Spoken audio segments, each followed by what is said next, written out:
अजित अवतार की। अजित अवतार की जब चर्चा की तो राजा परीक्षित ने कहा, अजित अवतार में ही, अजित रूप में ही भगवान ने समुद्र मंथन कराया और समुद्र मंथन से अमृत प्रकट हुआ। ये समुद्र मंथन क्यों हुआ? तो सुखदेव भगवान कहते हैं, दुर्वासा जी के शाप से जब देवराज इंद्र की राज्य लक्ष्मी नष्ट हो गई और भगवती महालक्ष्मी भी समुद्र में प्रविष्ट हो गई, तो पुनः लक्ष्मी जी को प्रकट करने के लिए समुद्र मंथन हुआ। अमृत के लिए समुद्र मंथन हुआ, ये तो साधारण बात है जो लोक में प्रसिद्ध है, लेकिन असली कारण यही है कि लक्ष्मी जी के लिए भगवान ने समुद्र मंथन किया। और समुद्र मंथन और समुद्र बंधन, ये दोनों काम भगवान ने श्री जी के लिए ही किया है। नाथो ममंथ बबंधतम। श्री रामावतार में भगवान ने समुद्र का बंधन किया। समुद्र पर पुल बांधा किसके लिए? बोले सीता जी के लिए। और समुद्र का मंथन किसके लिए किया? बोले लक्ष्मी जी के लिए। नाथो ममंथ बबंधतम हर धनु रसौ वल्ली भंजम बभंज च मैथिली अपि दशमुखीं लूत्वा रक्षः कबंधमनर्तयत्। हमारे आचार्य कहते हैं कि भगवान ने लक्ष्मी जी के लिए, श्री जी के लिए ही समुद्र का मंथन किया, समुद्र का बंधन किया। रावण को भी मारा तो किसके लिए? बोले सीता जी के लिए। कबंध को मारा किसके लिए? बोले सीता जी के लिए। भगवान शंकर के धनुष को भगवान ने तोड़ा किसके लिए? बोले सीता जी के लिए।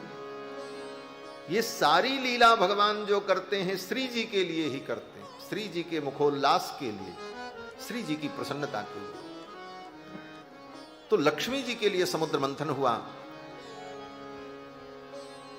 जब देवराज इंद्र की स्त्री नष्ट हो गई, लक्ष्मी जी समुद्र में चली गई।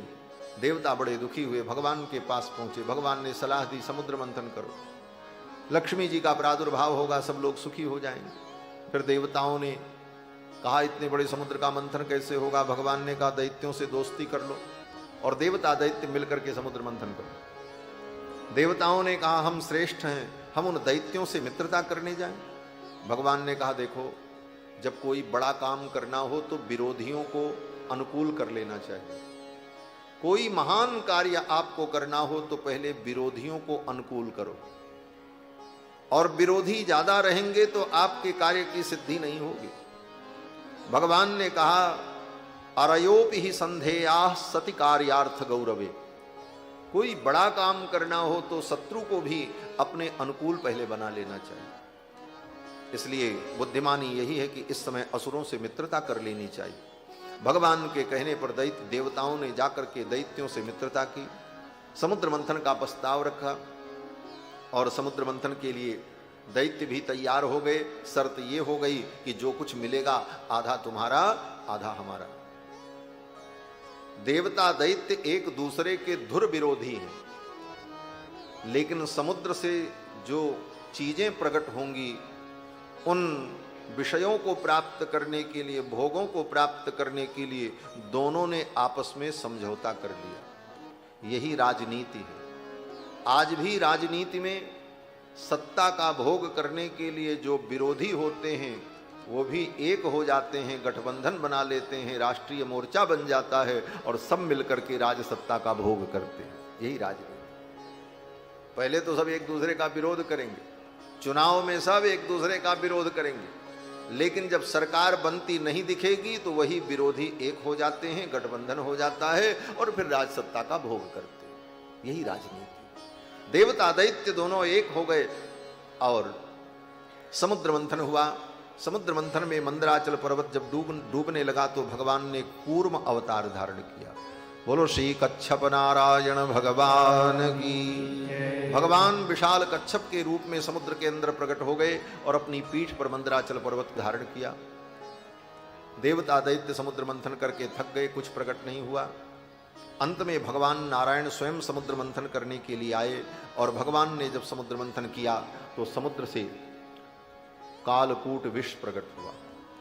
अब ये कालकूट विष कहाँ जाए, इसको कौन ले जाएगा, ये विष तो सबको नष्ट कर देगा। भगवान शंकर का आवाहन किया, भगवान भोलेनाथ आए और भगवान भोलेनाथ ने उस विष को पिया और अपने कंठ में धारण कर लिया। उनका नाम नीलकंठ पड़ा। फिर समुद्र मंथन से कामधेनु प्रकट हुई। कामधेनु ऋषियों को दे दी गई। उच्चैः श्रवा नाम का घोड़ा प्रकट हुआ, वो दैत्यों के राजा बलि को मिला। ऐरावत प्रकट हुआ, वो इंद्र को मिल गया। इस प्रकार अनेक वस्तुएं प्रकट हुई। कौस्तुभ मणि प्रकट हुई, उसको भगवान नारायण ने ग्रहण किया। और फिर समुद्र मंथन से लक्ष्मी जी का प्रादुर्भाव हुआ। ततश्चाविर्भूत साक्षात श्री रमा भगवत्परा रंजयंती दिशक कांत्या विद्युत सौदामिनी यथा। फिर समुद्र मंथन से भगवती लक्ष्मी का प्रादुर्भाव हुआ और भगवती महालक्ष्मी समुद्र से जब प्रकट हुई, उनकी कृपा दृष्टि पड़ते ही सारा संसार पुनः आनंदमय हो गया। देवराज का साम्राज्य सब ठीक हो गया। और फिर लक्ष्मी जी ने भगवान का वर्ण किया। भगवान के गले में लक्ष्मी जी ने वरमाला डाली और लक्ष्मी जी के साथ भगवान का विवाह संपन्न हुआ। भगवान सिंधु सुता के प्रिय कांत कहलाए। इसीलिए देवता स्तुति करते हैं तो कहते हैं सिंधु सुता प्रिय कंता पालन सुरधरणी अद्भुत करनी मरम न जाने कोई। और फिर समुद्र मंथन से अमृत प्रकट हुआ। धन्वंतरी भगवान अमृत कलश लेकर के प्रकट हुए। उस अमृत को छीन करके दैत्य लोग भाग गए।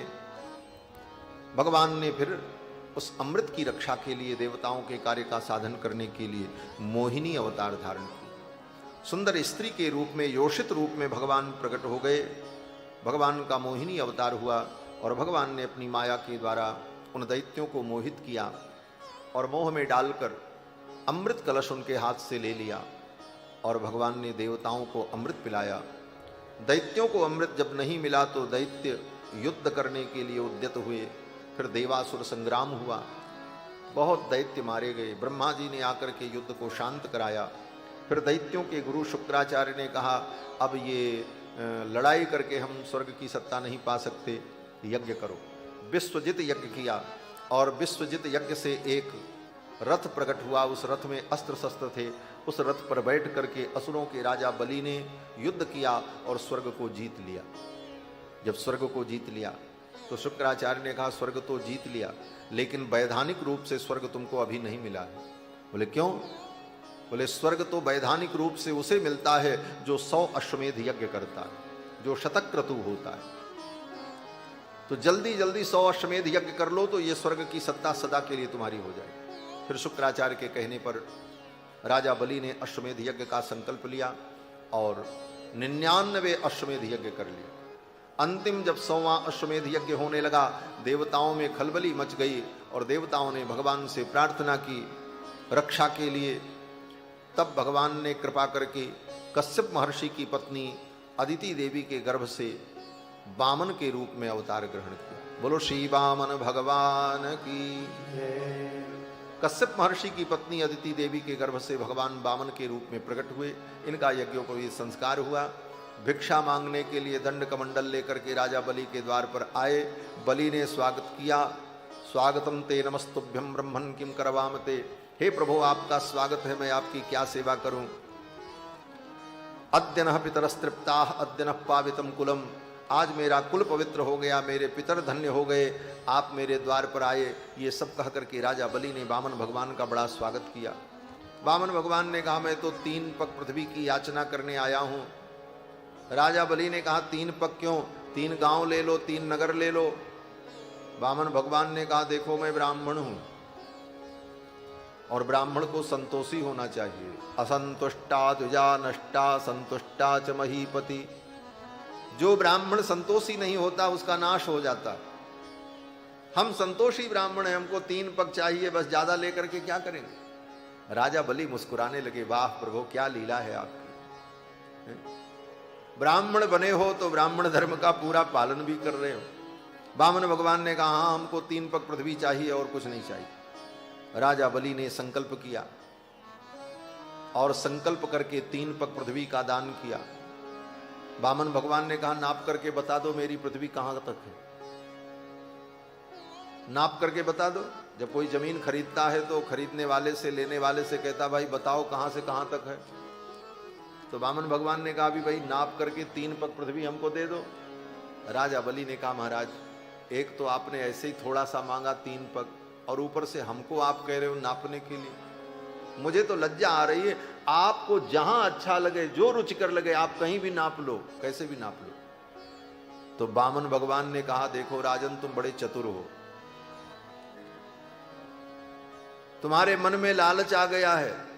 राजा बलि ने कहा क्या लालच? वामन भगवान ने कहा अगर तुम अपने पैरों से नाप करके दोगे तो ज्यादा जमीन चली जाएगी, और मेरे पैर तो छोटे छोटे हैं, मैं नापूंगा तो कम जमीन मिलेगी, इसलिए तुम नाप करके देना नहीं चाहते। राजा बलि को हंसी आ गई। राजा बलि ने कहा महाराज ऐसी बात नहीं, अगर ऐसी कोई बात है तो आप अपने चरण को बढ़ा करके नाप लो। भगवान यही सुनना चाहते थे, राजा बलि कह दे कि बढ़ा करके नाप लो। राजा बलि ने कहा महाराज आप अपने चरण को बढ़ा बढ़ा के नाप लो, कोई दिक्कत नहीं। वामन भगवान ने कहा अच्छा तो मैं बढ़ा करके नाप लूं? बोले हाँ नाप लो। तब वामन भगवान ने प्रणव का उच्चारण किया, ओम ऐसा उच्चारण किया, भगवान का विग्रह बढ़ने लगा, और देखते देखते भगवान का विग्रह इतना विशाल हो गया, और भगवान ने अपने चरण को जब उठाया तो भगवान वामन का चरण ब्रह्मलोक पहुंच गया। ब्रह्मा जी ने भगवान के चरण को देखा, दर्शन किया, प्रणाम किया, पुष्पांजलि अर्पित की, और तुरंत अपने कमंडल के जल से भगवान के चरण को धो करके कमंडल में रखा। गंगा मैया का प्रागट्य हो गया। बोलो गंगा मैया की। गंगा जी प्रकट हो गई, और 2 पग में ही भगवान ने संपूर्ण ब्रह्मांड को नाप लिया। भगवान ने कहा बताओ तीसरा चरण कहां रखे? राजा बलि ने कहा महाराज सब तो आपने ले ही लिया, अब तो कुछ बचा नहीं। लेकिन हां ये एक बात बताओ, दान बड़ा होता है कि दानी बड़ा होता है? भगवान ने कहा दान से बड़ा दानी होता है, क्योंकि दानी ही तो दान करता है। राजा बलि ने कहा दान में तो आपने सब ले लिया, अब ये दानी बचा हुआ है बस, अब ये तीसरा चरण इस दानी के मस्तक पर आप रख दो और मैं धन्य हो जाऊं। ये कह करके राजा बलि भगवान के चरणों में लेट गए, साष्टांग प्रणाम किया। भगवान ने कृपा करके अपने चरणारविंद को राजा बलि के मस्तक पर रखा। देवताओं ने पुष्प की वर्षा की, जय जयकार की। धन्य है ये राजा जिसके ऊपर कृपा करके भगवान स्वयं अपने चरण को रख रहे हैं। ब्रह्मादिक देवता कामना करते हैं कि भगवान का चरणारविंद हमें प्राप्त हो जाए, और भगवान स्वयं कृपा करके राजा बलि के मस्तक पर अपने चरण को रखते। भगवान ने कहा राजन अगले कल्प में मैं तुमको इंद्र बनाऊंगा, तब तक के लिए सुतल लोक का राज्य भगवान ने दिया है। ये सब कथा सुखदेव जी ने राजा परीक्षित को सुनाई।